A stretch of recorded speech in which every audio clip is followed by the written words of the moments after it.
Scrap.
Scrap iron man, copper dollar, round and round. We haul and wander, tear it down, truck away.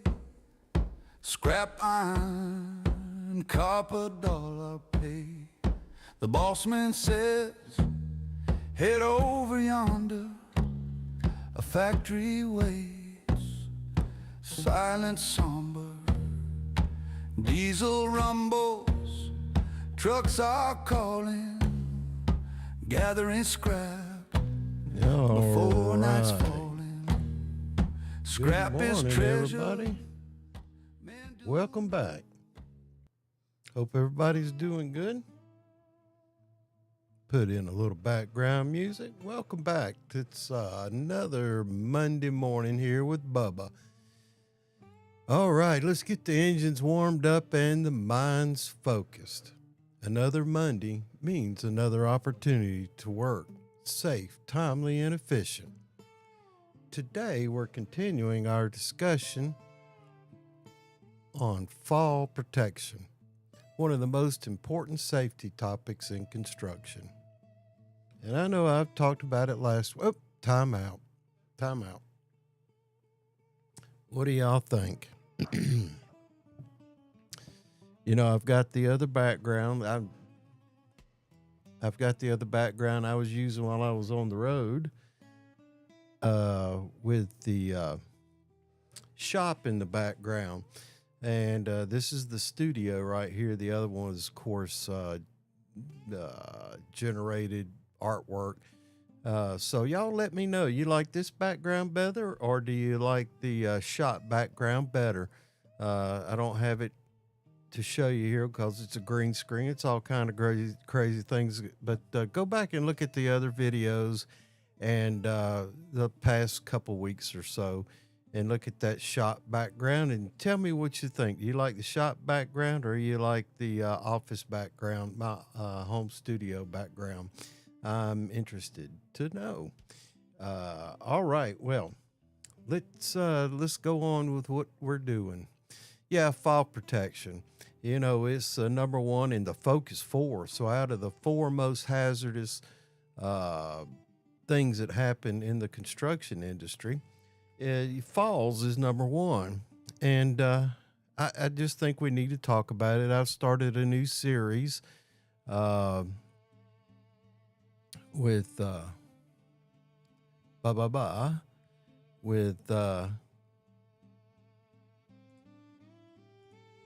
talking about fall protection and the 1926 501 of the OSHA standard. But anyway, we're going to go on. OSHA recognizes several different systems designed to prevent or stop falls on construction sites. And if you've probably seen them, even if you're not involved in construction, you've seen the guardrails and the safety net systems and personal fall arrest systems. And those are the most common forms of fall protection on a job site. But each one serves the same purpose, is to keep workers from hitting a lower level. Because when gravity takes over, brother, there's no second chances. By the time you recognize you're falling, you're not going to be able to grab yourself. People say, I can stop myself from falling. No, you can't. You might be lucky, but most of the time, it takes your mind about a second to recognize you're falling and another second to react. So by the time you recognize you're falling, you reach out to grab something, 2 seconds have passed. And gravity works a lot faster than that, my friend. So whether you're climbing a ladder or working a scaffold or walking a roof edge, remember, the system is there to keep you alive. Gravity works 24 hours a day, so awareness needs to as well. Anyway, I am back in the home studio. As I mentioned before, you see the background. Spent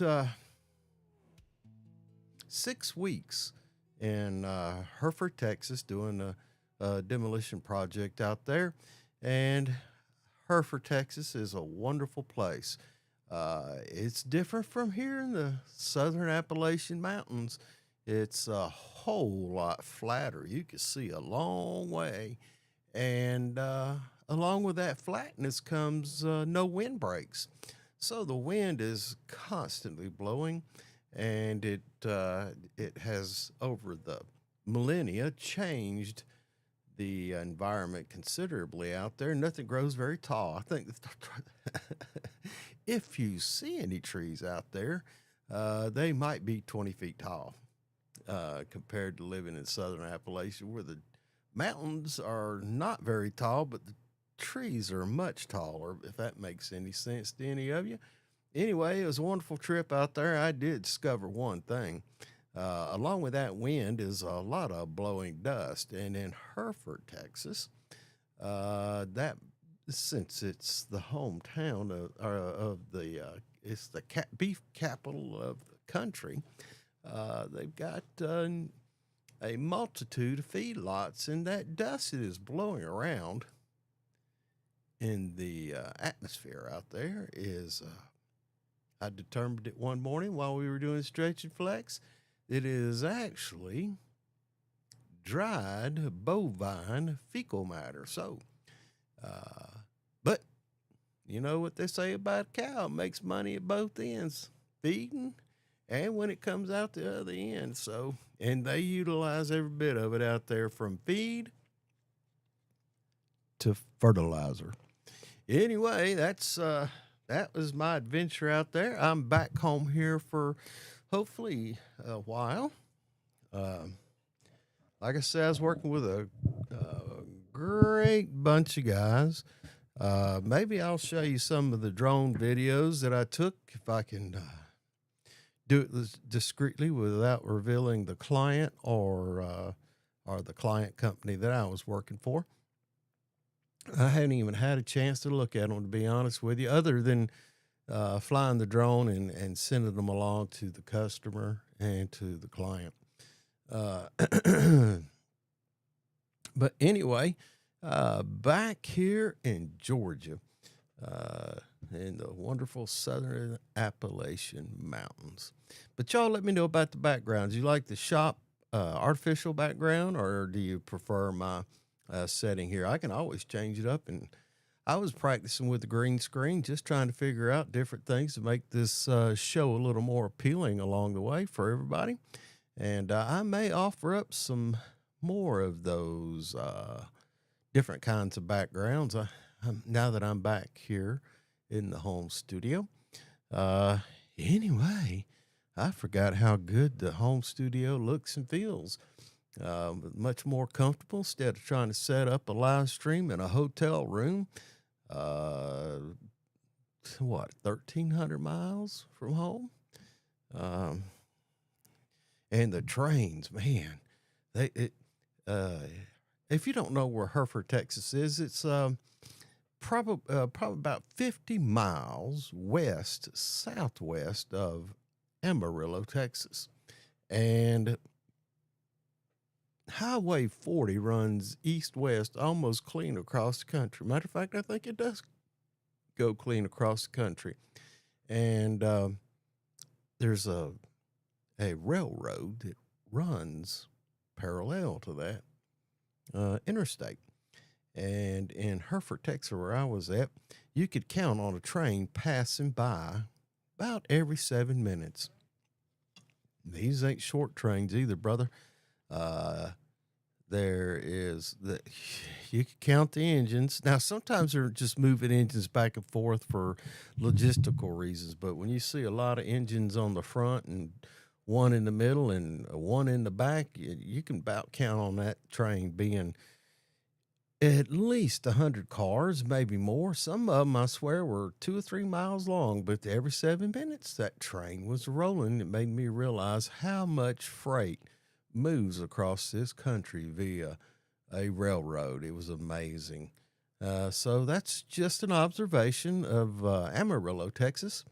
There's a couple nice restaurants out there, a lot of Tex-Mex, which is good. You know, a lot of good food comes from out there.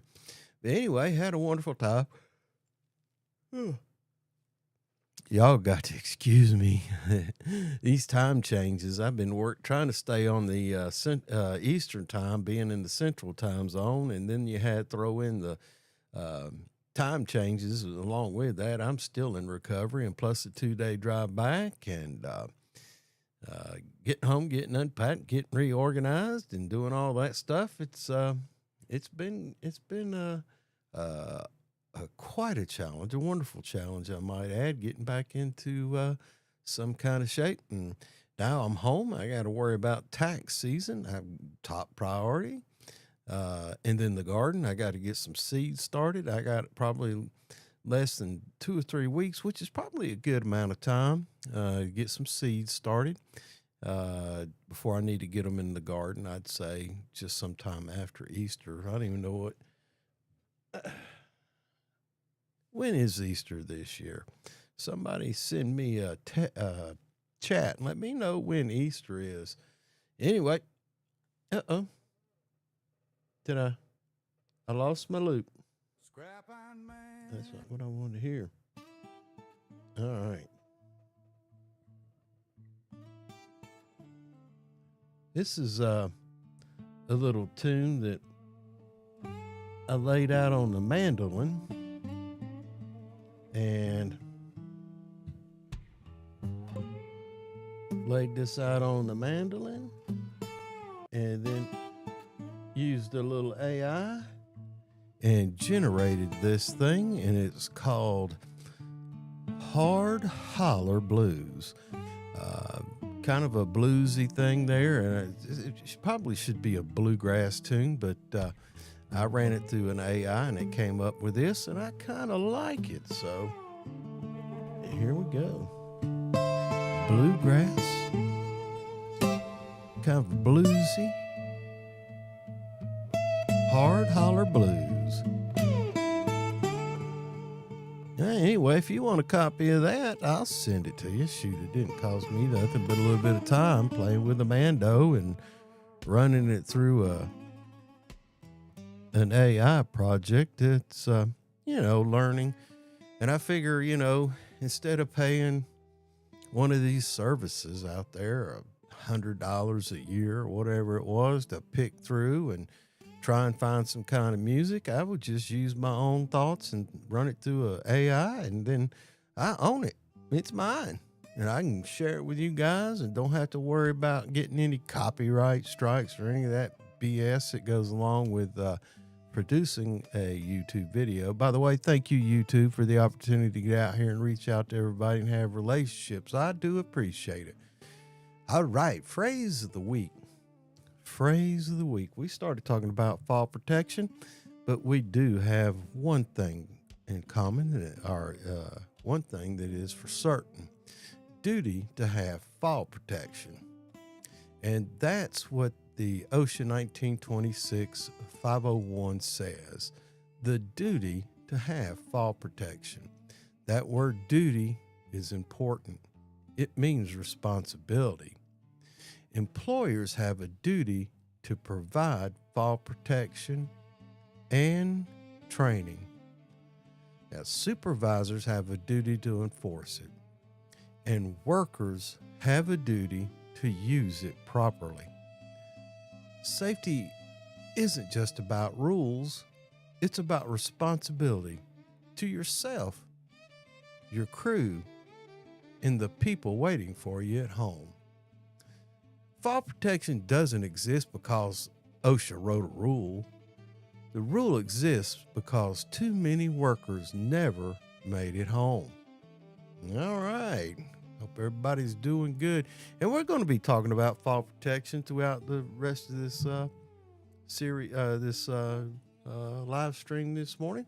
But I'd like to hear from you. I'd like to know, where are you going? What trade you represent, and what you got going on today. Send me a chat. Let me know. Let me know somebody's watching. I'd like to know what you think about the live stream we got going on. I just want to know. I'm out here, and I'm going to continue to be out here. Whether anybody watches or not, I'll increase my skill set when I'm out there in the field.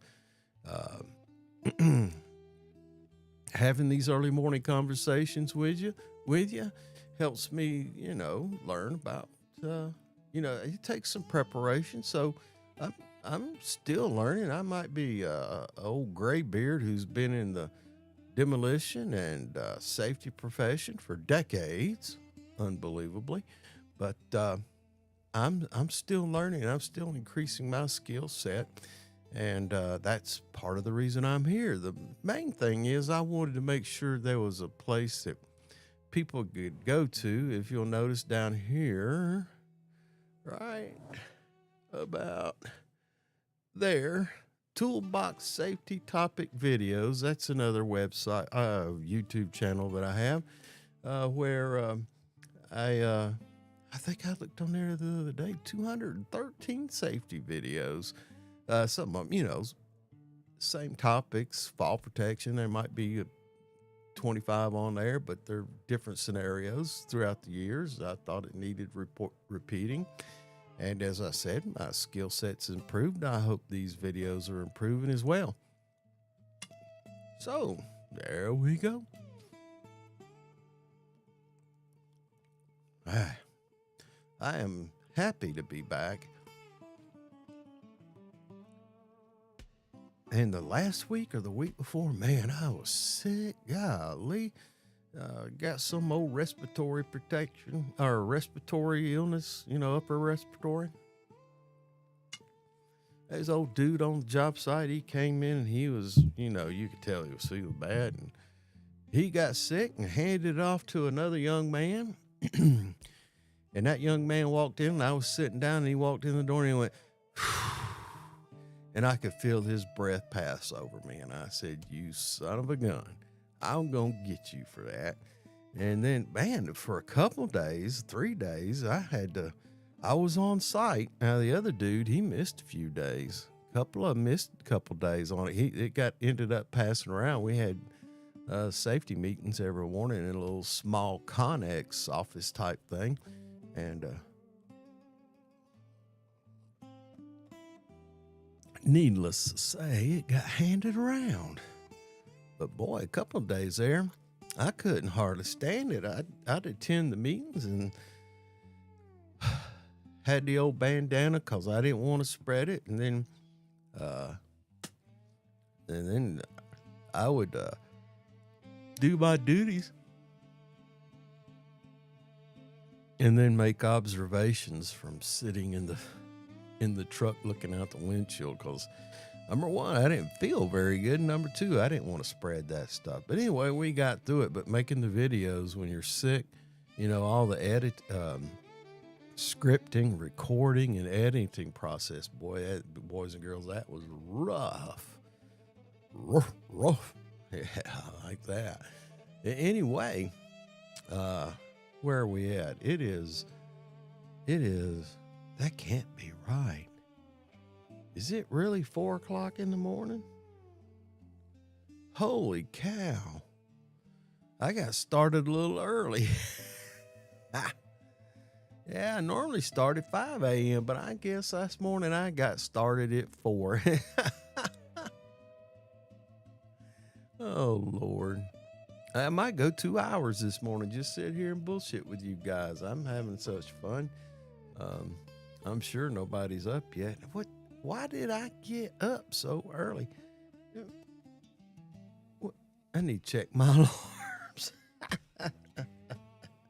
It's good to see you this morning. I don't know who's up at 4 o'clock in the morning. Maybe some insomniac is cruising through. Some insomniac is cruising through to stop by and let me entertain them. But man, here we are.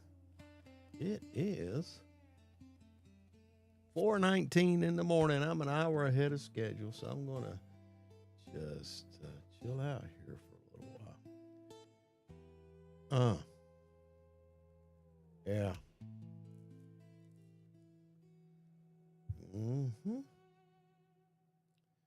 That's what's happened. I have set my alarms wrong.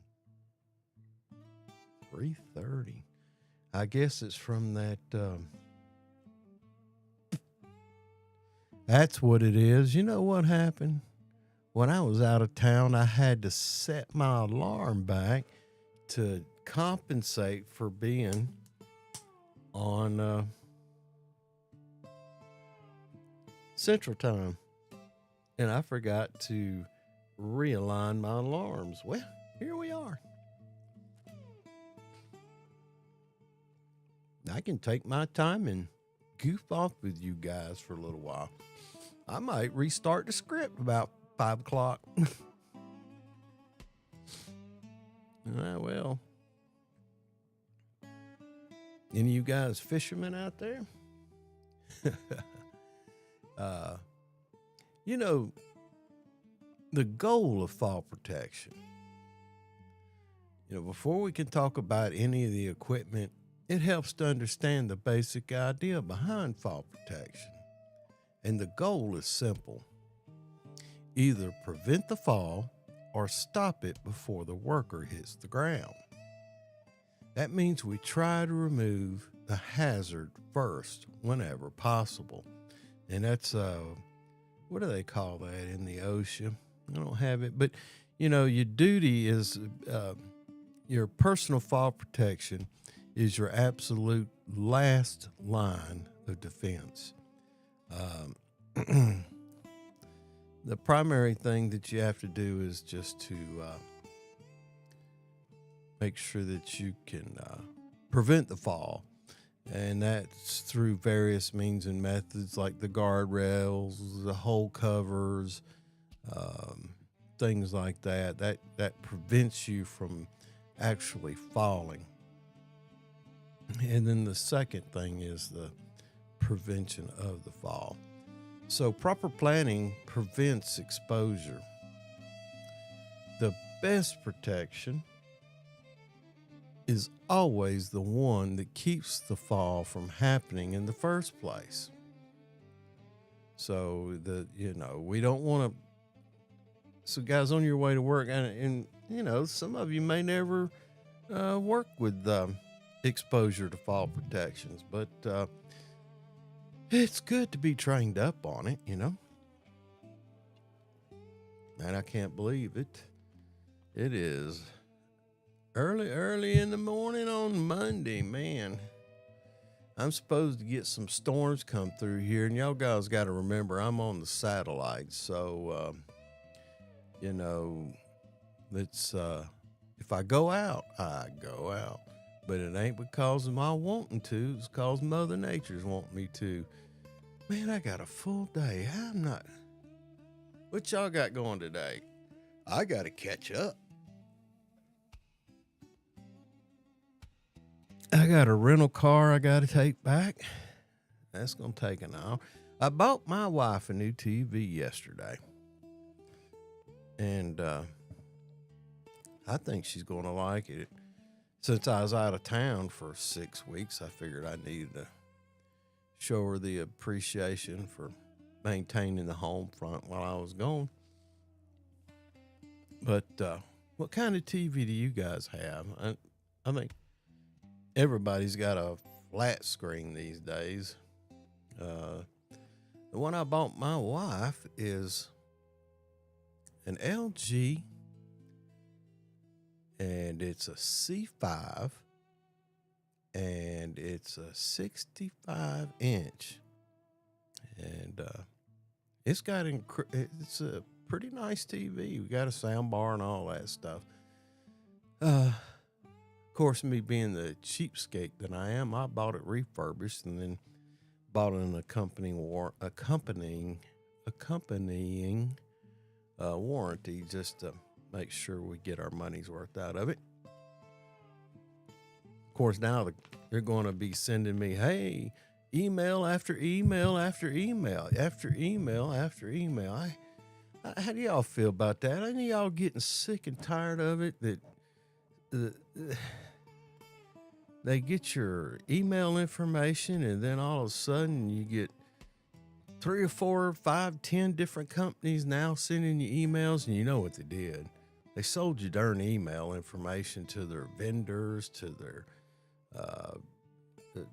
affiliate companies. They just they just jam your inbox just full of stuff all the time, and it's just a burden. And then you have to, and that's the stuff then you end up pumping it into your junk email, dinging it as a junk or spam or whatever, and then that inbox just gets ballooned, man. There's millions of them in there. Throw in a few scam, and I admit it. I'm of the age where Social Security is my thing, and all those benefits. And I got a sneaking suspicion that somebody at the Social Security Administration has sold my information more than once. The old dude sitting there making whatever the Social Security Administration, that government job he makes, he's got access to these lists of all us seasoned citizens. And and somebody from some scam operation, dark web or whatever, says, "Hey, buddy, here's $20,000. You give me all these folks. You give me a list." That's happened. In the Social Security, they ain't supposed to reveal that stuff, but that don't mean some damned old crook of a knucklehead didn't do it. Anyway, I get about 15 spam calls a day. "Hi, this is Lily. We're letting you know that there's been some changes in your state's Social Security." And it's just the AI. And if you answer the questions correctly, and then you get a guy who sounds suspiciously like Habib calling himself Andy Jones want to talk to you about something, and you hear about 30 people in the background, the old boiler room, you're going, "Man, Habib, what's up? Why'd you call me Habib? Why would you want me to call you Andy, man? You don't sound like Andy." Oh, Lord. Lord. And now we got the dirt. I got to Texas, 1st of February, and I got out there and filled up the tank, and gas was $2.09. I said, "Good Lord, man, this is nice. I like this." And I left Texas, it was $3.09. I got back to Georgia, and it was $3.59. $80 to fill up old tank for gas. And I was like, "Good Lord, that's that old fooling around foolishness that we got ourselves messing around with those guys over there in Iran. That knucklehead has got all them missiles and just launches them." Man, how'd you like to be a country just mind your own business, watching TV, and some dude that just hates your guts because of your looks or your religion or whatever just starts shooting missiles at you, and you spend millions of dollars, billions of dollars in defense just so your people can rush to bomb shelters every few months because this knucklehead is shooting you, or and then tries to control commerce in international waters with threats and piracy and shooting missiles at you or drones or whatever. And he's working like crazy trying to get that old nuclear stuff. Man, I'm going to get some bombs. I'm going to really show these guys who I don't like exactly what I can do. If he's shooting missiles at people without any provocation, then he'll damn sure use a nuclear weapon if he had it without provocation. And he didn't want to play. I guess he figured out what F around and find out really meant. Anyway, man, I hate it. Now we got guys over there trying to do as our fearless leader has commanded. Now, I don't necessarily disagree with what's happening. It's just a damn shame. And we've got we've got ample amounts of oil.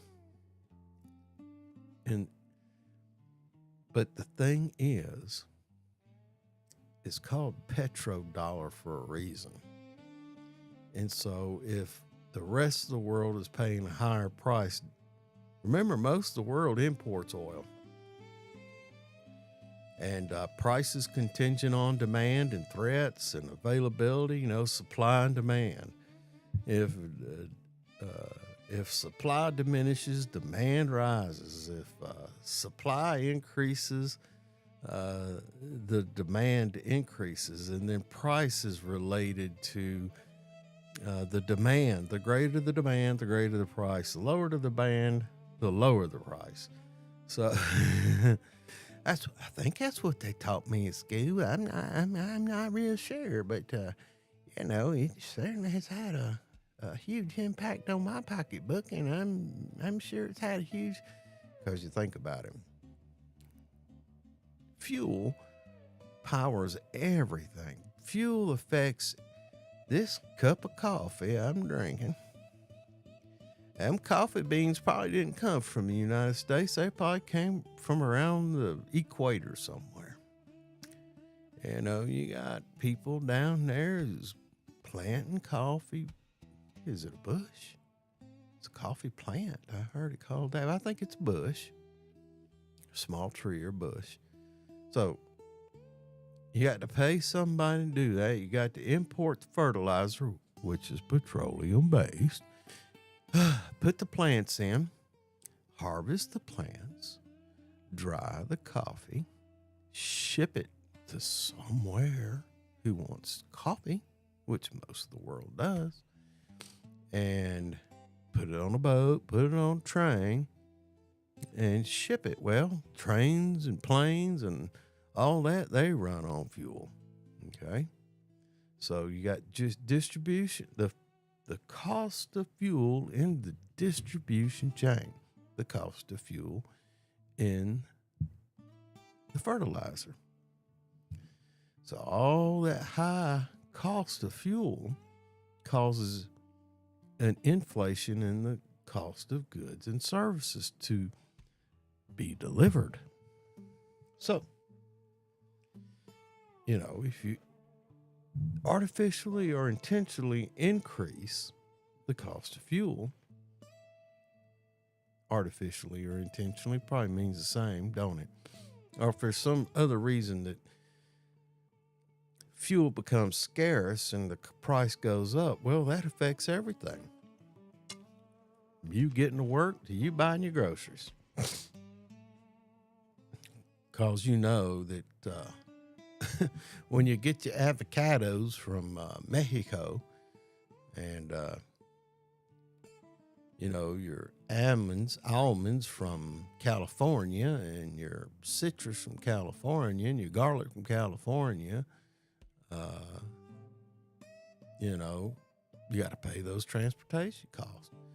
And the old truck driver, he ain't making no money. He's getting squeezed by the trucking companies to keep their prices competitive to get it to the market. And the grocery stores aren't really trying to hurt anybody. They're trying to make a bunch of money, but they've got certain, grocery store business runs on a 1 to 3% profit margin.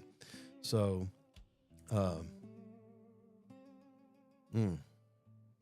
it's all about the fuel, all about the energy. We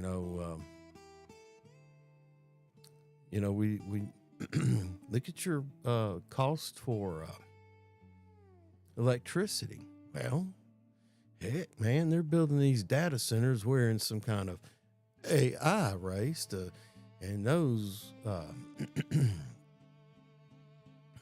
data centers, they require enormous amount of energy. Me sitting here talking to you this morning is probably running me about 500 watts an hour.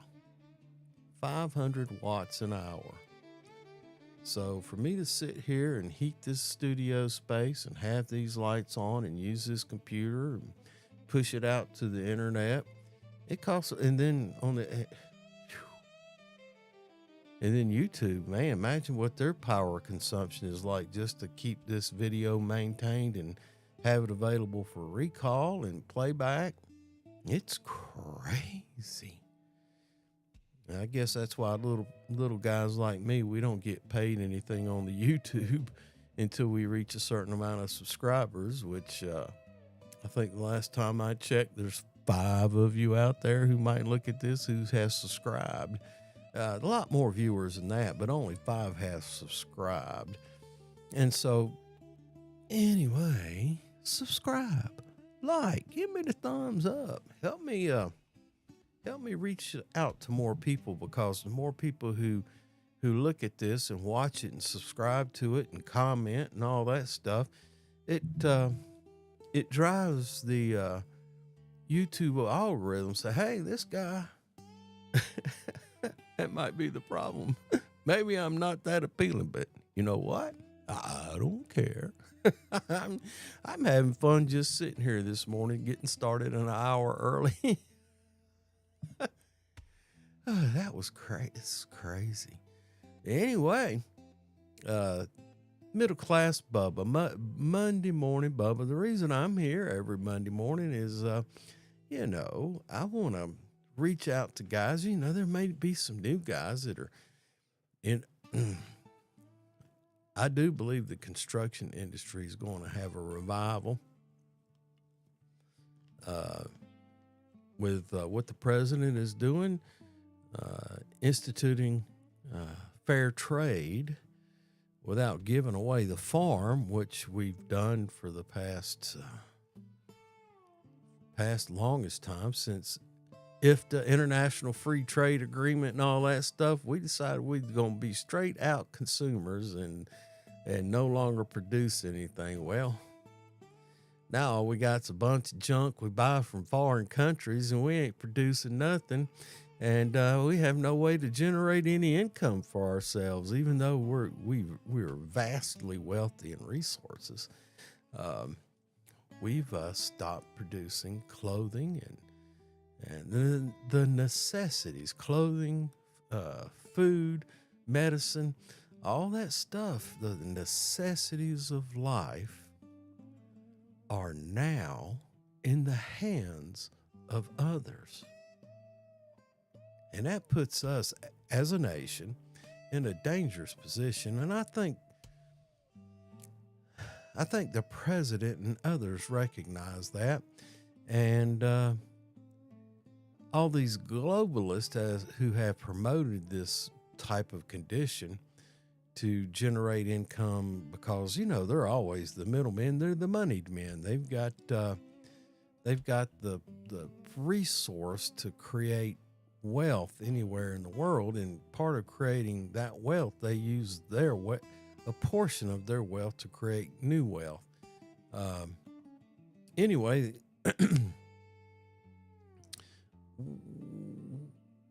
we've been robbed of by our own consumption. I don't know how the way to put it. We've robbed ourselves by falling into that trap. Yeah, we've got Chinesium and whatever else that, I fly drones that are from China, and we've provided them the opportunity to provide those to us, but we're spent what money anyway. I think we're going to have a boom in construction. So if you're a young man, your opportunity's coming up. And if you're going into construction, I want to make sure I can keep you safe. Through my years, I have had the duty, that word we just talked about a little while ago, to investigate 4 different fatalities. And one of them was a fall, and one of them was struck by a crushed or caught in between brick wall. And another one was another crushing thing. And then one accident on a foggy, dark, combined with a controlled burn on a backcountry road going to a job site. So 4 different fatalities, and I don't want to see that anymore. I've gone to the funerals. I've had to let people know. I've had to tell folks. I've had to families. I don't want to do that. So if I can reach out to these videos of the Toolbox Safety Topic videos, and you're a young man just coming on board, I hadn't even had the OSHA 10, and you're just wandering around a job site and following instructions that your supervisor's giving you, and he's on the assumption you know what you're doing as far as safety is concerned, and you're on the assumption you don't know what a hazard is. And so that's why I do this. I want to get your attention and describe hazards to you so that you can work safely every day and come home safely to your family, your mom, your dad, your sisters, your brothers, your wife, your kids, all those people who love you and count on you. I want to make sure that you have the opportunity to get home and to provide for them every day. That's why I do this. And I sure appreciate you coming along. And if you're watching this now, give me a thumbs up. Give me a chat. Let me know you're watching. And if you cruise by this at another time, thanks for stopping by. Thanks for watching. Know that I'm here every Monday morning. It's supposed to be 5 o'clock. Ended up being 4 o'clock Eastern time. It's 5 o'clock in the morning somewhere. Nova Scotia, maybe? I don't know. Y'all look it up and let me know another time zone that's 1 hour in front of me. Anyway, I am glad to be here with y'all this morning. Uh-oh. Y'all excuse me while I fiddle around, and stumble around on bringing this to you. All right. And let me know how the background looks. Let me know how the picture looks. Let me know how the sound is coming through. Give me something. Say, hey, man, sounds good, looks good. Hey, man, doesn't sound too good. You need to work on your audio. Or, hey, man, your video's too dark. Just strike up a conversation with me. Say, hey, dummy. I'll answer to that. I'll answer to dinner's ready and dummy. I'd like to throw out a challenge to you.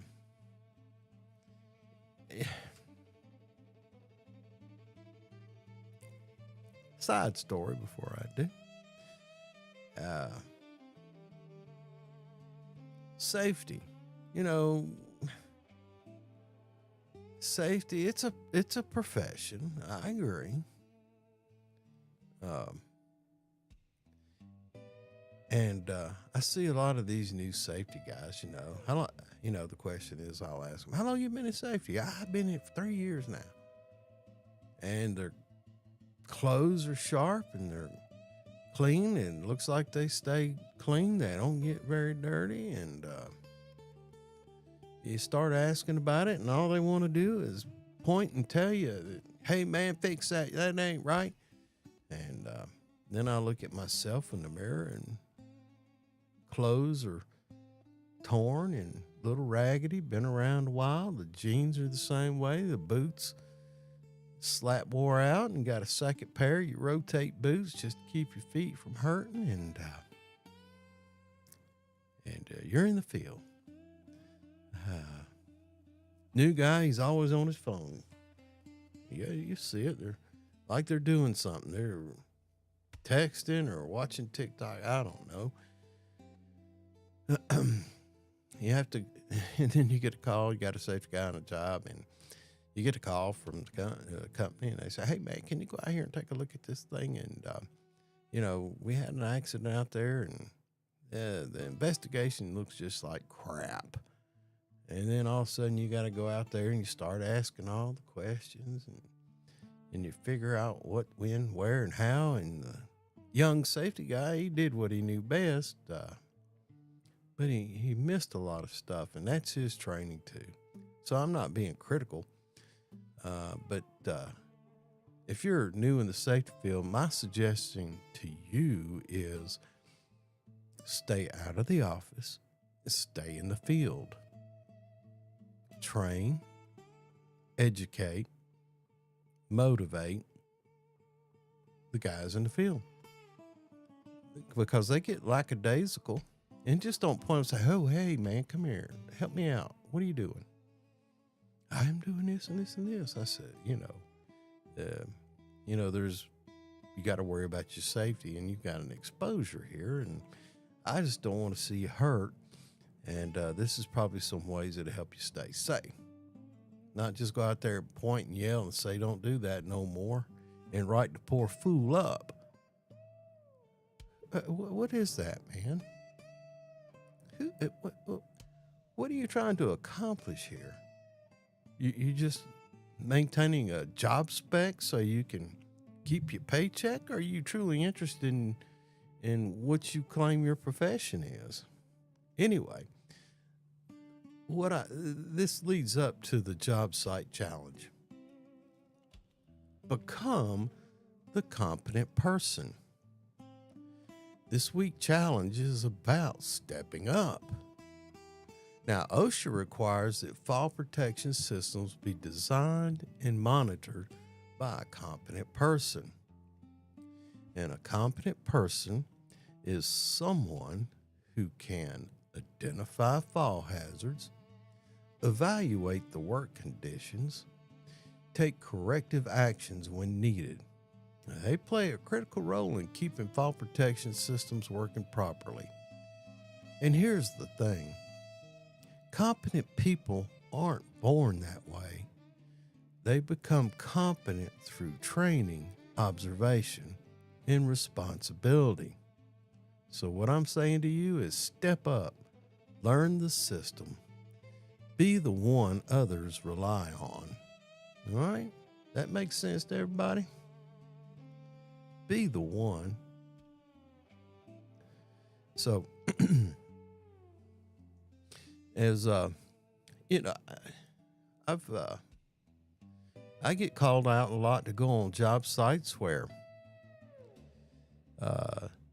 nobody knows me, and you have to build trust at that point. You know, you have to have conversations with the guy, develop relationships, and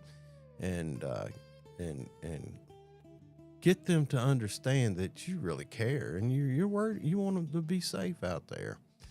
And what has happened to me over the years is, I'll get contracted to go onto a site, and if one person knows me and they've worked with me before, it's normally, "Hey, Scott, how you doing, man? It's good to see you again."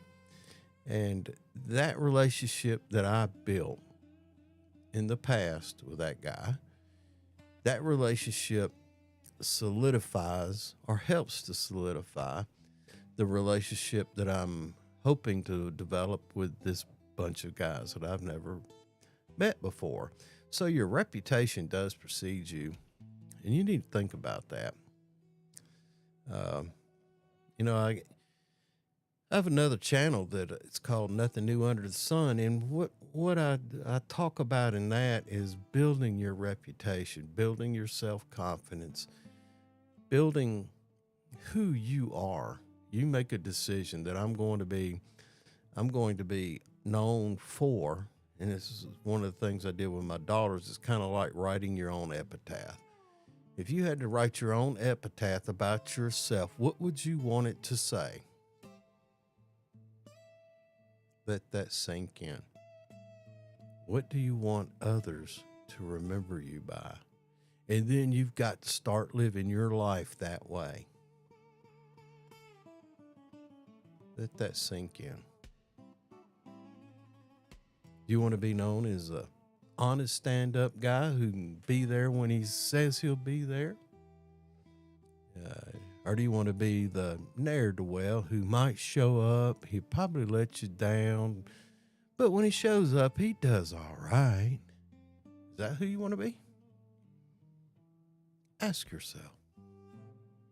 Anyway, that's my thoughts on it. Whew, I still got a long way to go because it's just now 5 o'clock. I'm going to go to 6 o'clock. This is going to be the first 2-hour morning Bubba. Normally I cut them a little short, but I'm going to try and get through most of this one.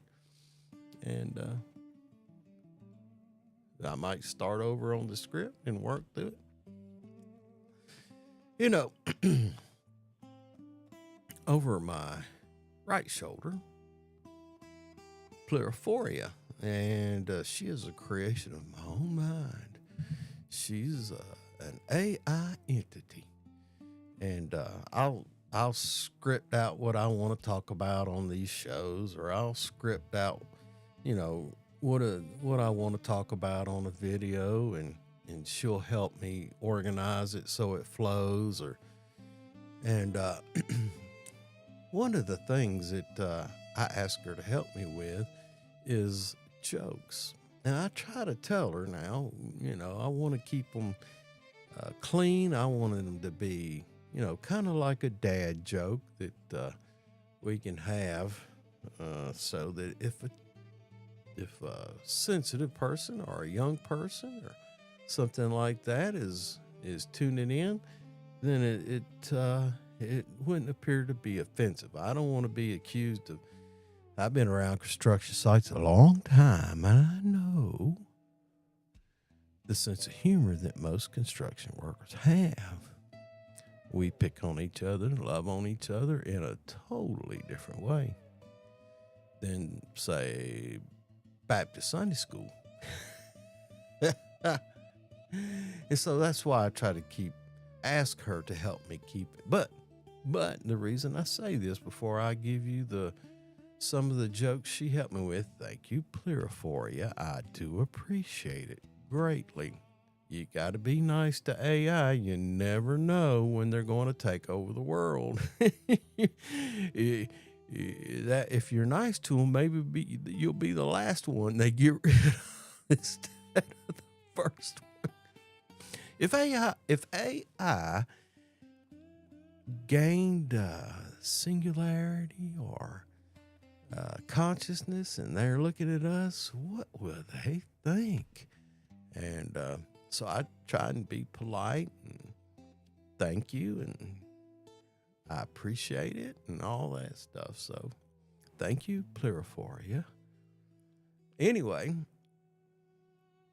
what I'm getting to is she writes some jokes for me, and I'm fixing to share them with you, but it would be nice if some of you construction workers had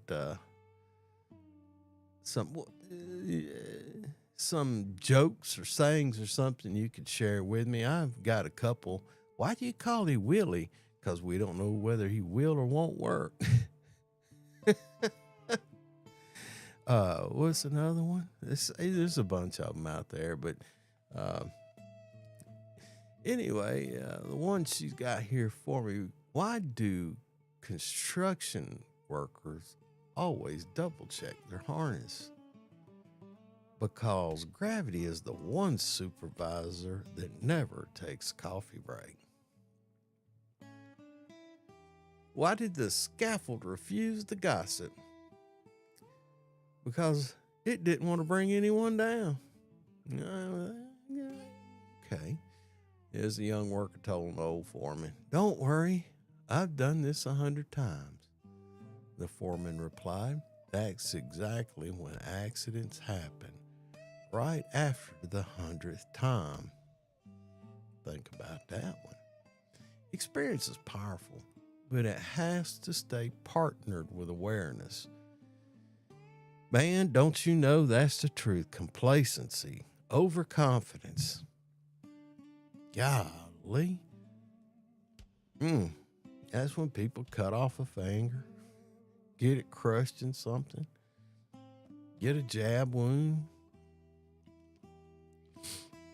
fall off of something.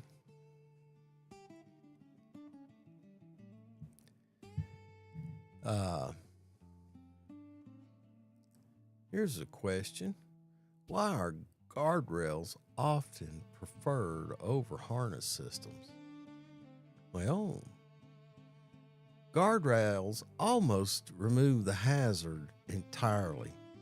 A hazard stops the fall. Guardrails prevent the fall.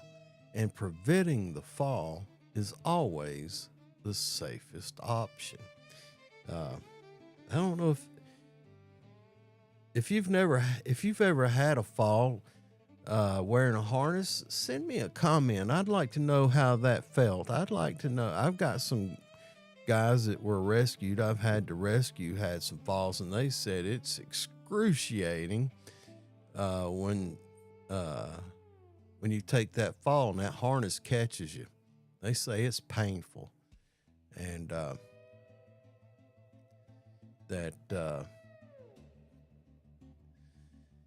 that always wakes them up. They say, "Man, I'm gonna make sure I'm gonna be careful, careful, careful." But if you have that fall and you weren't tied off properly, you didn't have the right anchor point, you didn't have your harness on right, it could really hurt you. So the guardrail system is the best, and if you've ever had a fall, you'll know why. You'll know. You understand. But if you've ever had a fall, I sure would like to hear from you. Share your experience, man. Tell me tell me what happened. Tell me what you were doing. Tell me how far you fell. You shouldn't have fallen more than 9 feet. That's the way those unless you've got a self-retracting lanyard, then your fall is even shorter. And I think that's where most people are nowadays, self-retracting. But still, you're going to have, it can be fun. It could be odd the way you fall, if it's you could snatch you back to where you were. Anyway, let me know. Send me a chat. I guess that's what they call them. Yes, chat. Send me a chat. Let me know what your experience is with fall protection and wearing fall protection, personal fall protection device. I had another viewer mentioned most accidents happen when people think the job is routine. That's a powerful reminder, and that's absolutely true. Routine work can hide non-routine hazards. I've done a lot of accident investigation, near misses, mishaps, without fatalities. And a large majority of the time they were doing something that was outside of their pre-task plan. That means that they were doing something that they weren't aware of the hazards, because that's what I say it all the time. The pre-task plan is the most important tool on the job site, because you're identifying the tasks that you're doing and how you're going to do that task, what the hazards are associated with that task, and how to mitigate those hazards. That's what the PTP is. Pre-task plan is all about. Some people call it job hazard analysis. Some people call it pre-task plan, PTP, or JHA. But that's what that tool is for, to outline what you're going to be doing and the means and methods on how you're going to perform it, and the hazards associated with that task, and more importantly, how to mitigate those hazards. So if your job site and your employer doesn't emphasize the use of the JHA or the PTP, maybe you should be looking for a company that does, because that's a surefire way that your employer cares about your health. And then finally, talking about, I just kind of went over this last week in the other channel, Nothing New Under the Sun. And it's under the tools and tricks section, but I didn't know where else to put it, but I thought it was important that we covered it. Integrity, when it gets hard. Integrity is proven when maintaining it becomes difficult.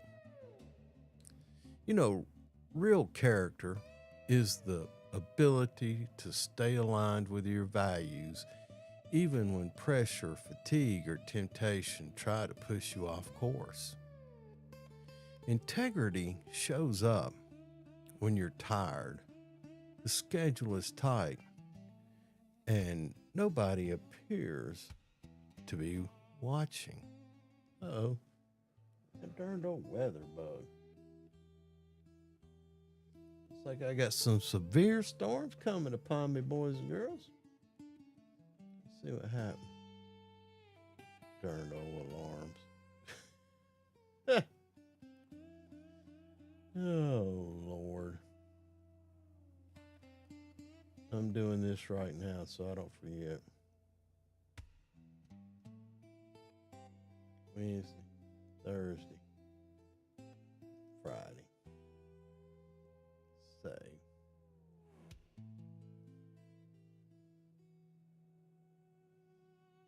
No.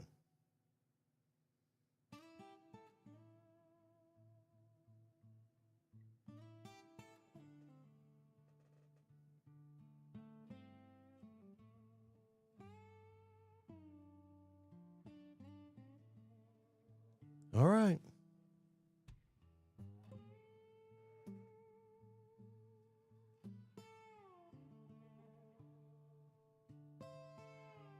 I don't know if I got that set up right or not, but I did set it up. Let's see. Two, Wednesday, Thursday, Friday. This one is, I can set this at 4.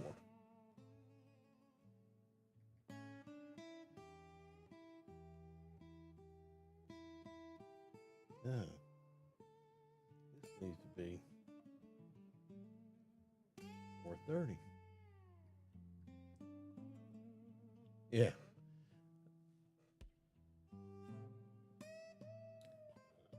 Excuse me. Yeah, what I do is, FYI, just to let y'all know, on a personal note, that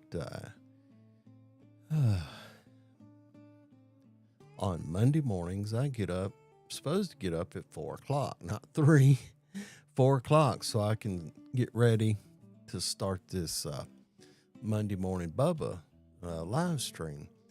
And on Tuesday, Wednesday, Thursday, and Friday, I get up at 4:30 in the morning and fix myself a cup of coffee and get into the office and do whatever I got to do.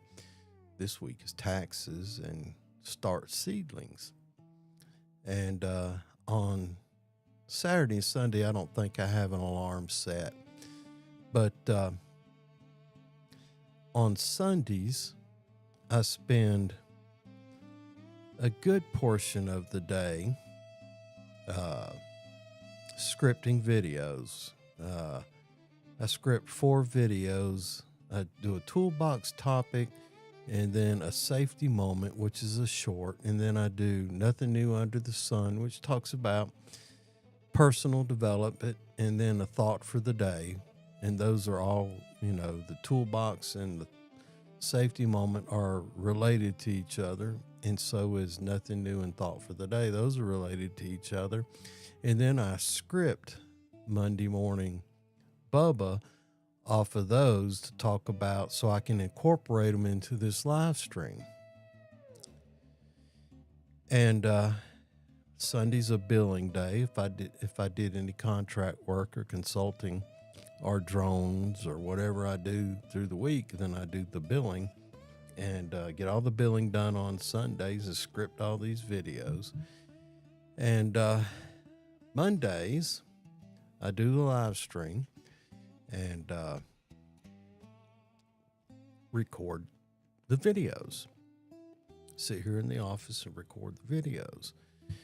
And then the rest of the week, Tuesday, Wednesday, and Thursday, I edit the videos, a couple hours or whatever to get the videos edited.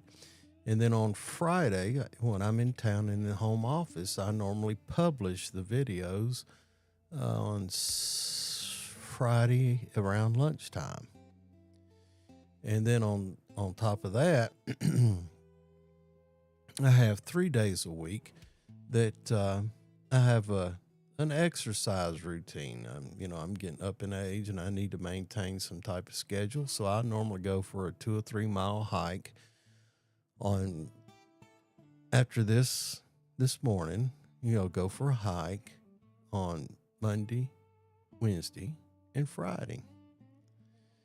And the rest of the week I spend concentrating on, other work, doing paperwork, a lot of chilling out. I'm semi-retired, a lot of chilling out and working in the garden, cutting the grass, doing landscape projects, blah, blah, blah, all that stuff I do. Throwing a little fishing, a little photography. Let's see. And then I'll get on the, I'll play around with the guitar and like what you're listening to right now. I'll fiddle around with the mandolin or a guitar and create a couple riffs and then run them through a AI. Since I'm really not that musically inclined, I just like practicing. And so, I'm doing the physical work, I'm doing the creativity, and trying to maintain a healthy lifestyle. I have a hard time with them sweets, man. God dang, I like to eat too, but I'm working on that. That's something to struggle with every day.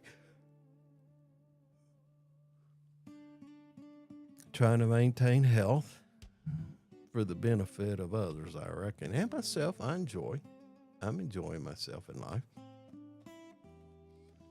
But that's what I do. Just for y'all to know, that's what I do. Anyway, but integrity shows up when you're tired. I left Hereford, Texas on Friday morning. Drove to Holly Springs, Mississippi. Got in there about 7 o'clock on Friday night. And contacted my daughter, lives in Roanoke, Alabama, and said, hey, I'd like to stop by and see the grandkids. Maybe have lunch with your dinner. So we did that. And then I got up Holly Springs on Saturday morning, drove Roanoke, Alabama, got there about 2 o'clock, 3 o'clock. Had lunch with the daughter and the grandson, visited with them for about an hour, maybe an hour and a half, and then drove all the way through Atlanta. Oh my God, man, an hour and a half in traffic in Atlanta. And got home about 10:30, unloaded the truck, put everything away.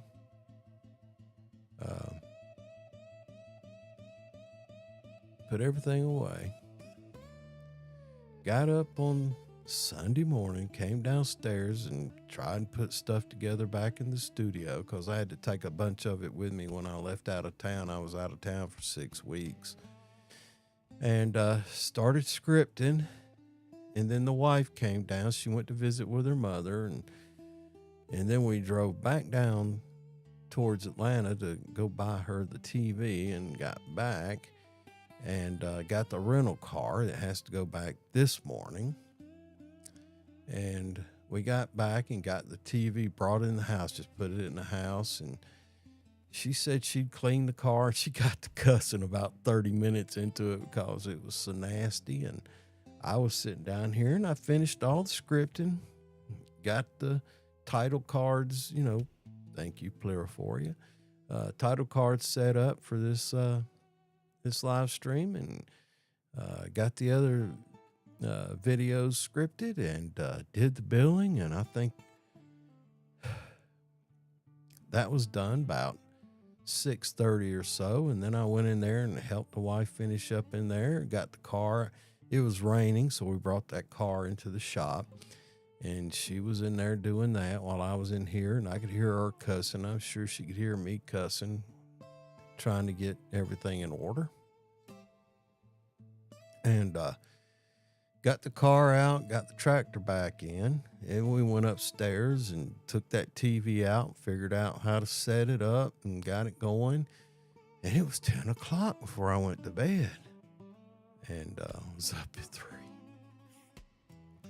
I can't imagine what I'm going to look like or feel like in about 2 or 3, 4 or 5 hours, about lunchtime. And then the grandson's supposed to come over. Anyway, here I am. After all that crazy stuff, but I'm sure glad to be here, and I hope you're getting some value out of this little episode of Morning Bubba. Like I said, I'm an hour and 10 minutes into it. I started at 4. It's supposed to start at 5, so I'm stretching it out with little personal stories and stuff. And you can already see I'm a yawning. I even got a cup of coffee going too. Anyway, that's what I'm talking about. Integrity when you're tired. I was tired, and my wife is tired, and the schedule was tight. And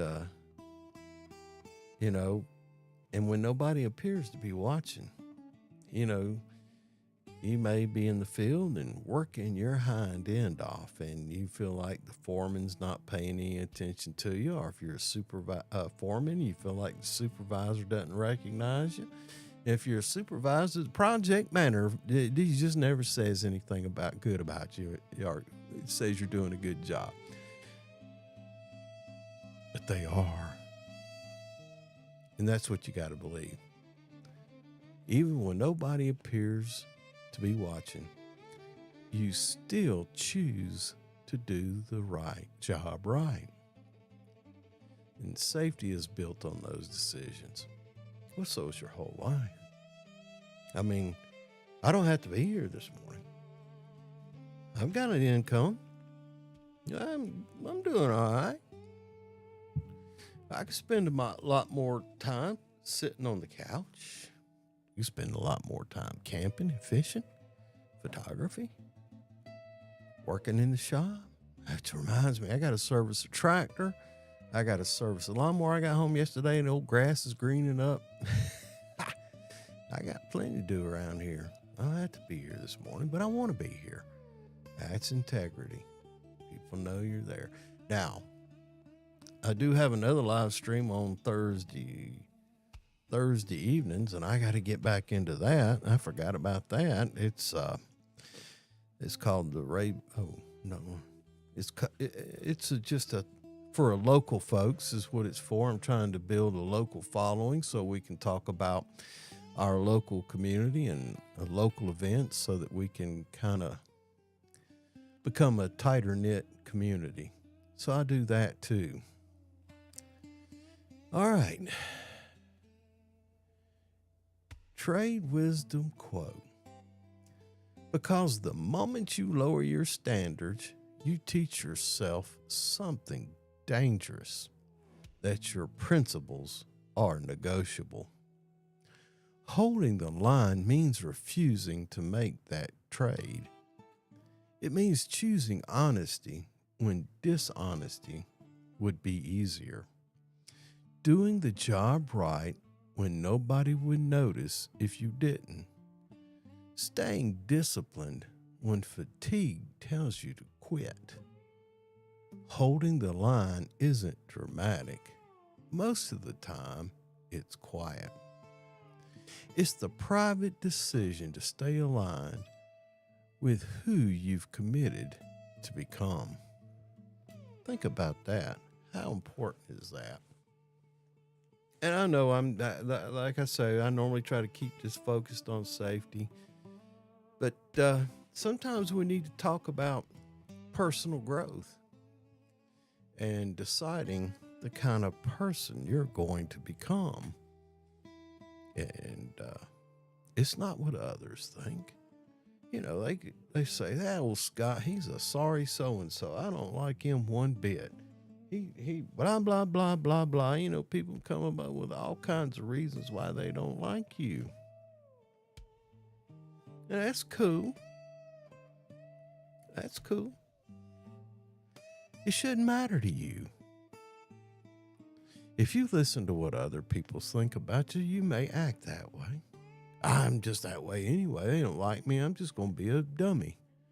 I'm going to be a Snuffy Smith of the construction world. I'm going to steal your chickens. I'll steal your tools. I need them more than he does. This company got plenty of money.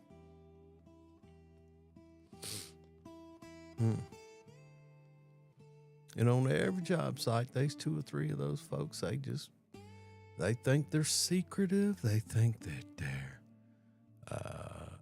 part of a special clique. Well, they are a part of a special clique. Kind of clique I don't want no part of. I've worked on demolition jobs, and a lot of times we reclaim non-ferrous, aluminum, copper, and there's some superintendents and some workers who will just steal that stuff, and tools will go missing. You see it at the flea market. Or you're dealing with your scrap dealer, and hey, we had one of your employees come by here, had a whole truckload of copper, and he did. Yeah, happens all the time. Who do you want to be? You want to be that dude that's known as a thief?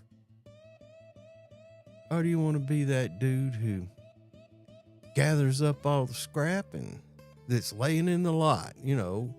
A piece of copper pipe that didn't get picked up. He found it buried in the dirt and throws it in the back of his pickup truck. And then he gets 10 or 15 pounds and he says, "Hey man, where you want all this stuff I picked up on the job site at?"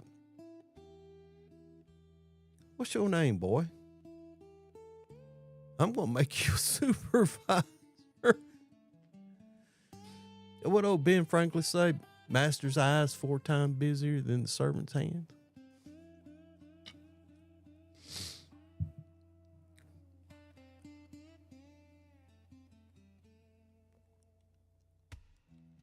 Give me your comments.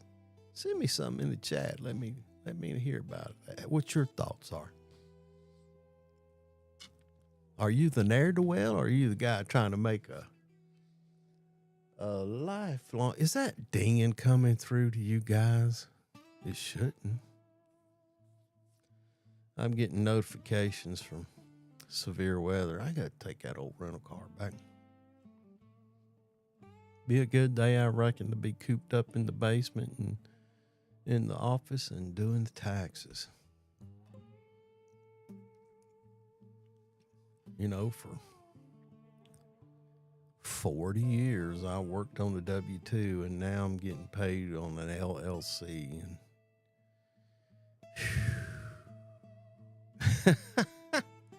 I mean, I appreciate it and all. I appreciate all the opportunities I got, and I wanted to do this, but you're talking about maintaining integrity. It takes a lot of work to maintain your integrity.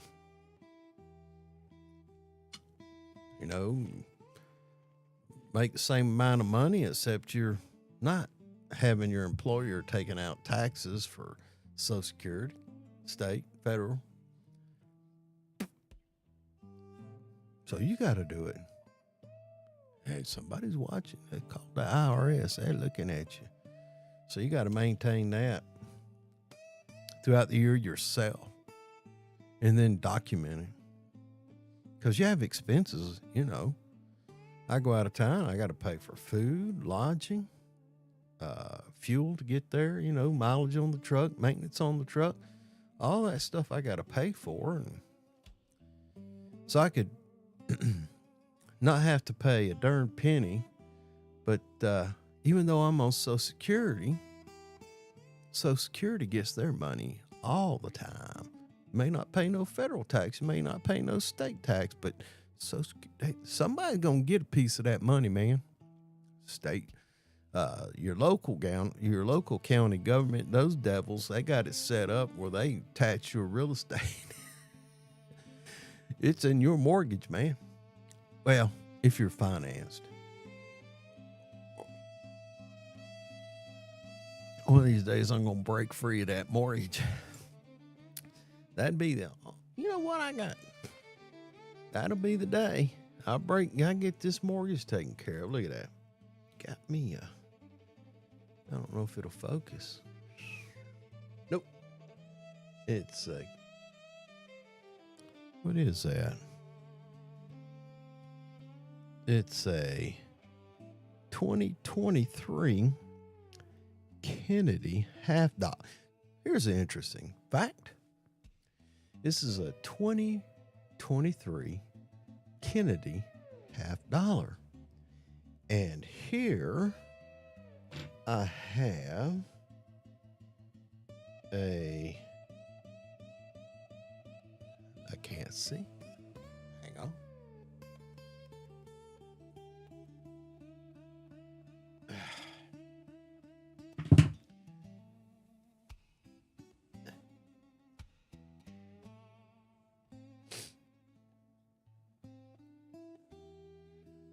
I'm like a 12-year-old boy. I got so much stuff in my pocket. I can't hardly find what I want, what I'm looking for. Let me see here. I'm going to show you what I got. This is a dime. And it's kind of worn. Deservedly so. Considering that it is a 1956 dime. 1956 dime. People go, 10 cents. No. This dime from 1956 is worth more than this 2023 Kennedy half dollar. This dime is 90% silver. That's the way money used to be in this country. Silver or gold. This dime is probably worth a couple bucks. Think about that. What you think about that? A dime and a 50-cent piece. And this dime is probably 4 times more valuable than this 50-cent piece. 1956, so that's 44. That's 67 years. That means, in terms of coinage, that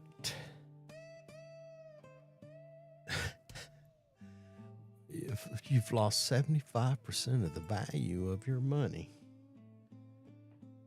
from 1956 to 2026. Ain't that weird? You think I'm fooling? Look at the price of silver today. What is it? A while back, it was $120 an ounce for silver. Yeah.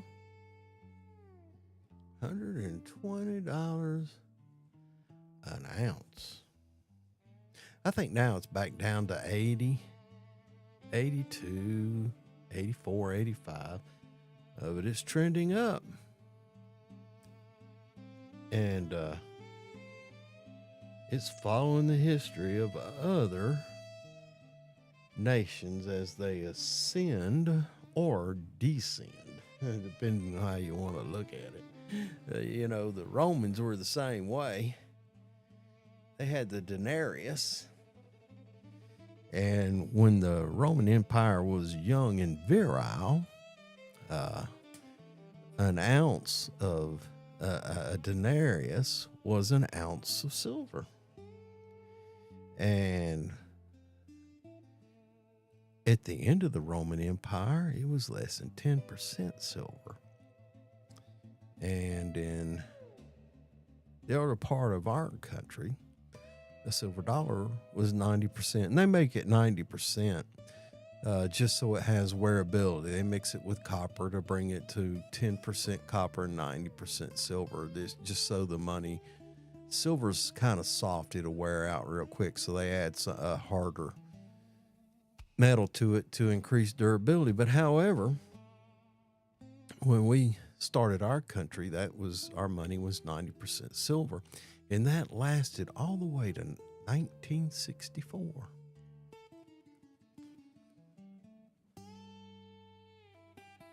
And they decided to no longer have silver in the money. Now, it changed a little bit. Some of it, they went to 40%. I think the $half at one point had 40% silver. And then it just no silver at all. So think about it. You know, when my dad talked about making $100,000, and I talk about making $100,000, I buy exactly half of what he had when he was making $100,000. Anyway, that's just an interesting side note. If you ever want to talk about that, send me an email. I don't know. There's plenty of people talking about finance and war and all that stuff, and I'm just stretching out the show this morning because I got started an hour early. Anyway, staying disciplined when fatigue tells you to quit. Holding the line isn't dramatic. Most of the time it's quiet. Anyway, hold the line, men. Hold the line. You ain't retreating. You ain't advancing. Just holding the line. Just hold the line. That's your mental game. And by doing that, the default is advancement. You want to be able to count on? You want to be able to count? You want to be the one that people can count on? You got to be there when you say you're going to be there. That builds your reputation. That opens opportunity. Now, your reputation may open a whole bunch of doors, but character, that lets you know that's the indicator of which doors you get to go into. So take that and hold on to it best you can. You know what? It's raining, so I do have a rule. Now, if it's drizzling, I'll go for my morning exercise. If it's a downpour or if it's below, I think 25 degrees, I say, nah, I ain't walking, not 25 degrees. So those are a few occasions, and right now the old weather bug is signaling thunderstorms. And brother, I'll just watch TV, or I don't want to get started on those taxes. But I have to go in the office, right? This is the studio. I got an office. I'll have to go into the office and piddle around in there, get the, I got this kind of a same setup, the office studio, where I set up the computer and I have to do that and reconcile. I had to pay bills. Last month I had to pay bills while I was out of town. I didn't have my little cheat sheet that tells me everything that I need to pay. And I didn't have my bills. I was doing it from memory. Old Blossom Gas, they sent me, hey, your bill hasn't been paid. We're going to have to put you on hold. And I'm like, put me on hold, man. It's a darn mistake. I'm out of town. And if you look back at all the records, I've always paid you on a timely basis. So if you're going to be that way, you go ahead and be that way. Ain't going to hurt my feelings. I'll pay you off and tell you to come get your tank and go to another gas company. It don't matter to me, man. But they don't know that. That's they're just following normal processes and procedures. And I know those folks at the local company, and I'll call them and say, hey, I'm sorry. I was out of town. I couldn't remember what I had out there, and blah, blah, blah, blah, blah, blah, blah. Yeah, I got to go to the bank today.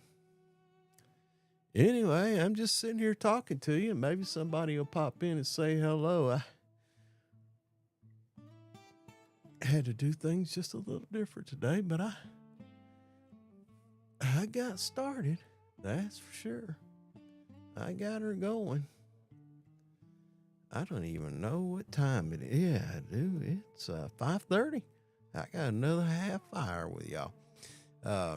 Hey, this week on the channel, on this channel right here, the safety channel, we're going to talk about what we've been talking about this morning, how fall protection is actually provided. You know, OSHA recognizes several systems designed to prevent or stop falls on construction sites. And we talked about it, guardrail systems, safety net system, and personal fall arrest systems. We talked about that earlier in the live stream, probably at 4:15, whatever time it was. Each one of those serves the same purpose, keeping workers from hitting a lower level. But they work in different ways. Understanding those differences can be the thing that saves your life. So, be sure and check that video out. It'll probably go out Friday around lunchtime. I try and get them all finished up now that I'm back home. Should be able to get that done. Hopefully, I'd like to have about 2 weeks off. I'll be honest with you. Anyway, that's something. Check out that safety channel. And I don't know. Just do what you want to do. I don't care.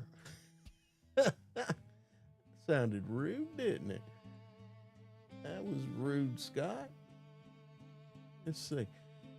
And I learned something interesting the other day. That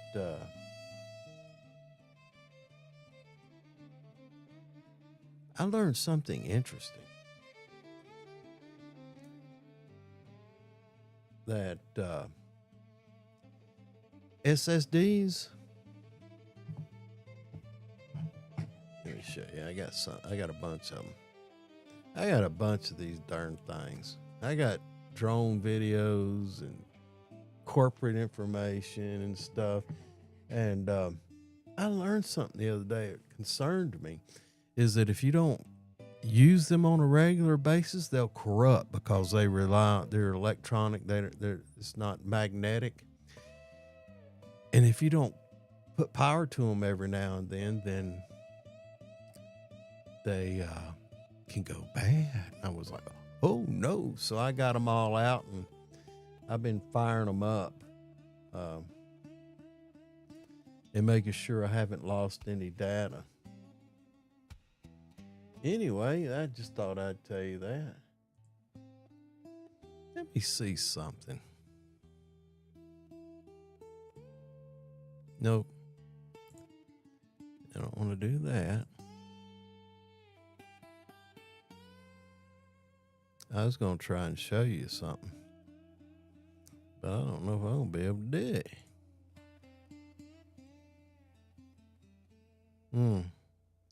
Let's just add a scene. I'm going to call it. Okay. I don't know if I want to do that. Cancel. I'm going to do it. I was going to try and give you a demonstration, but I'm not sure how I want to do it. Let's see what I can add here. Media source. Let's see what happens. I'll call this video. Y'all get to watch me play around here and see what happens. Ooh, man. Let me see. Y'all bear with me. Told you I was going to try and figure out some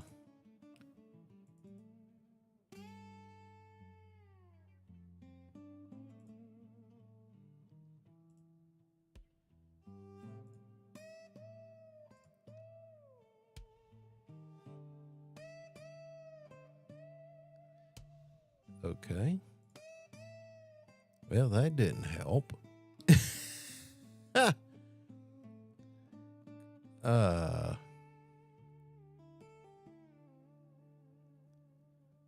Well, oh. There it is.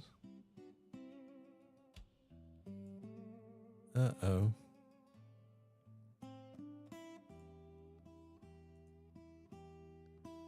All right, let me transform, fit the screen.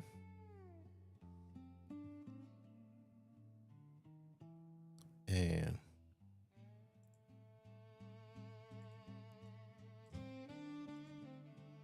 it's not working worth a poo-poo.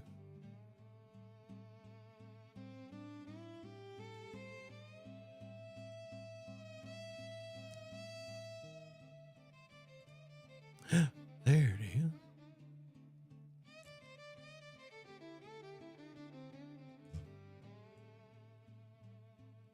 Let's see if I can fit this in. All right. There you go. What do y'all think about that, boys and girls? There's a drone video. It's kind of laggy because of whatever reason. But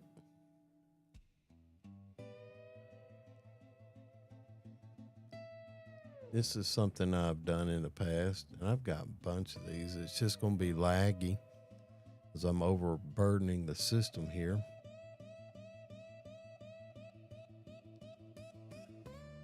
And plus, it's just me setting up for some shots. Yeah, it's laggy. Yeah.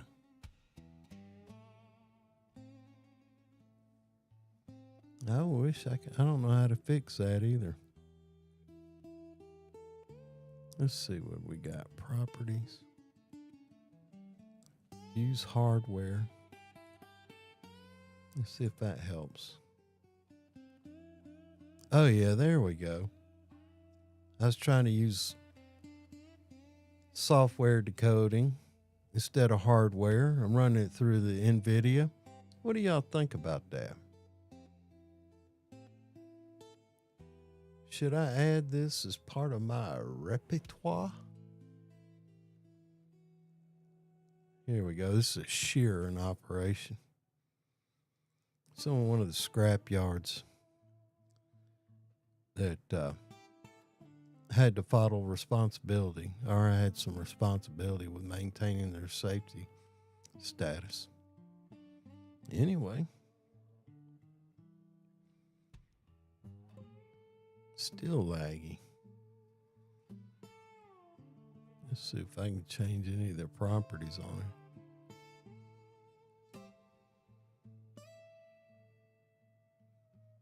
Well,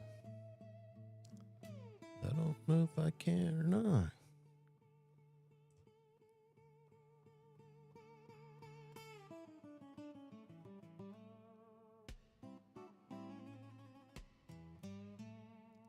It ain't helping.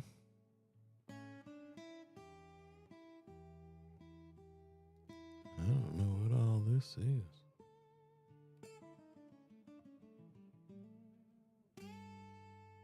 Yeah, it's going to be laggy. Anyway.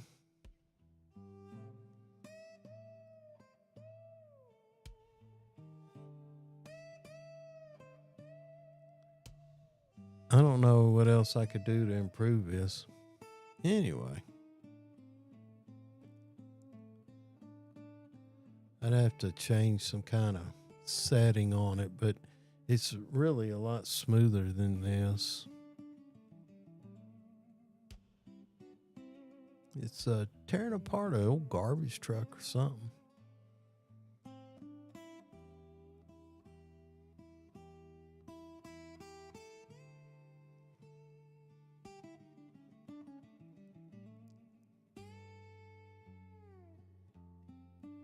Anyway, I don't know how to improve that any. I mean, Well, there you go.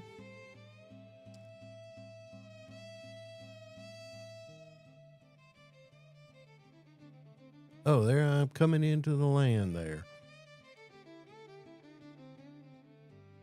I'm going to delete that.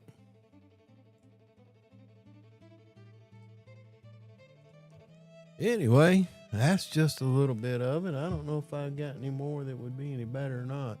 It might be laggy just because, like I said, I hadn't had this thing plugged in a while. I need to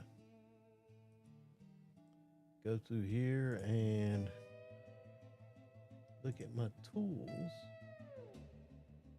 Optimize. I don't know if it'll optimize or not. Yeah, it goes gray. Close. Check it. Yeah, it's different. These are digital drives. And I got 6, 7. I got 7 of these. Now, this is a magnetic drive. These store it magnetically. These store it electrically. But if you don't plug these up, they will corrupt.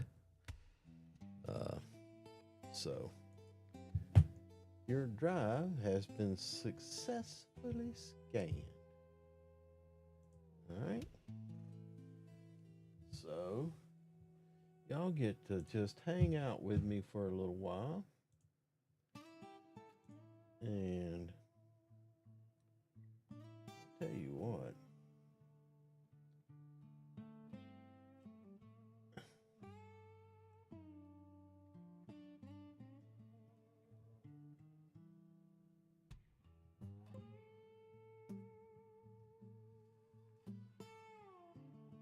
Am I moving out?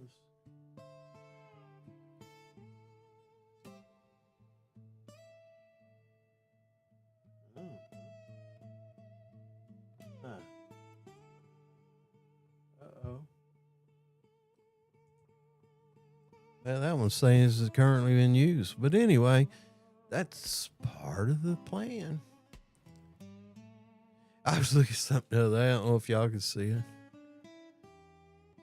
I was wearing long sleeves the whole time, and my hands are actually darker than my arms from the sleeve up. That's from being in the sun and the wind. Anyway, I've got to go through those. I've got those on the desk. Man, you would not believe what my desk looks like. I wished I could show you. Anyway, I want to say I want to go ahead and wrap it up, but I really got 17 minutes left. I'd like to stay with it for a while longer, waiting on somebody to pop in and give me a view.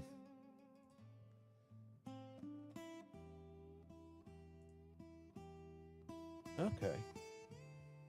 That one's done. But while I'm sitting here, I'm going to go through these.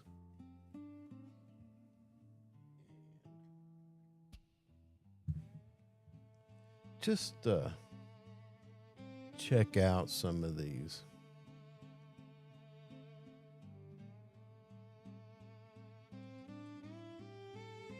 Well,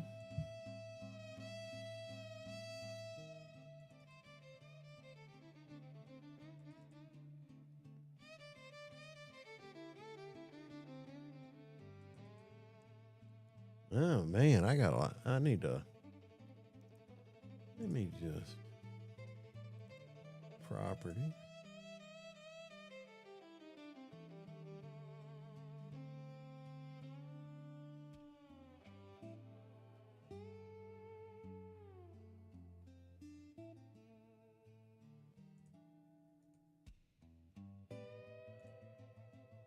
Oh wow, I got one almost clear here.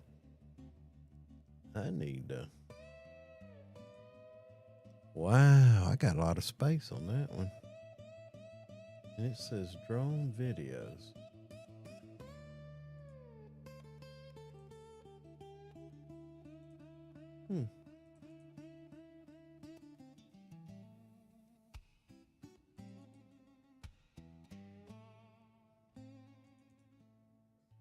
Let's see what this one had. Oh, hey. I wonder how well that works.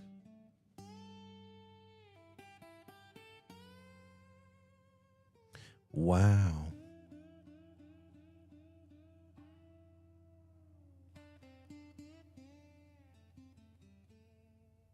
All right.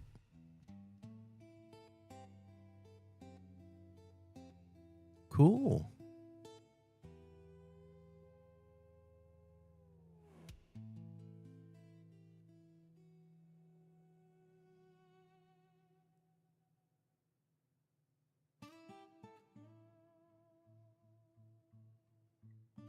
I wonder if I ever published these. I'm sure I did. Anyway, there we go. I'm gonna have to. I got some biological needs that are starting to pop up on me. I don't know what I'm gonna do. I hope I can hold off till I get done with this live stream. I got just a few more minutes.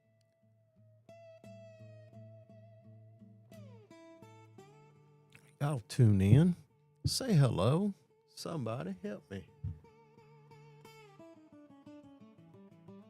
Yeah, I called if any of y'all got any technical expertise, I'm trying to set up get somebody to come in here into the studio and set up a home network.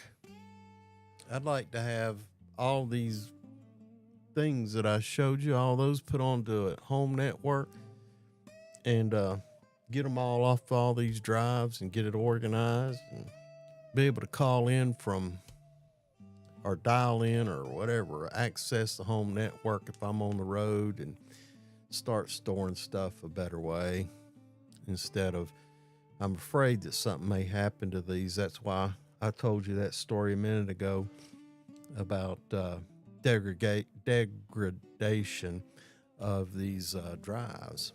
Anyway, I'm trying to figure that out. So if y'all know anybody who's in that kind of stuff, send me a chat. Let me know. Be interested in getting to know them and maybe contracting them. Anyway, it's worn me out. I've lollygagged, and I'm sure it's hard to follow or pay any attention or all that when I've been all over the board. But like I said, I got started an hour early this morning. I wanted to make sure I kept my commitment from 5 a.m. to 6 a.m. And this morning we've been talking about fall protection. You know, we talk about that stuff. We can do some recapping here, skip some of the stories and stuff, but let's cover some of the high points before we close this thing out. Yeah, the duty to have fall protection, that's been this week's phrase, and it comes from OSHA 1926.501, the duty to have fall protection. And we talked about the importance of that word duty. Employers have a duty to provide fall protections. Supervisors have a duty to enforce it. Workers have a duty to use it properly. Safety isn't about rules, it's about responsibility to yourself, your crew, and the people waiting for you at home. Fall protection doesn't exist because OSHA wrote a rule. The rule exists because too many workers have not made it home. Now, the goal of fall protection, just as just a recap, before we talk about equipment, it helps to understand the basic idea behind fall protection. And the goal is simple. Either prevent the fall or stop it before a worker hits the ground. That means we try to remove the hazard first whenever possible. Guardrails prevent falls. Proper planning prevents exposure. The best protection is always the one that keeps the fall from happening in the first place. The best fall protection system is the one you never have to test. And then we talked a little bit about the competent person. Now, OSHA requires that fall protection systems be designed and monitored by a competent person. A competent person is someone who can identify fall hazards, evaluate work conditions, and take actions when needed. They play a critical role in keeping fall protection systems working properly. And here's the thing, competent people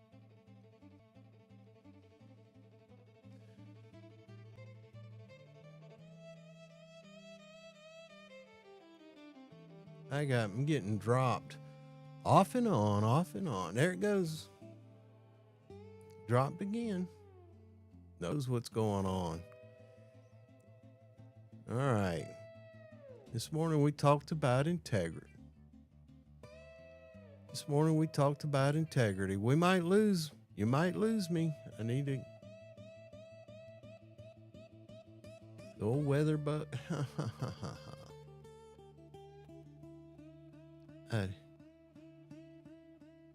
Well,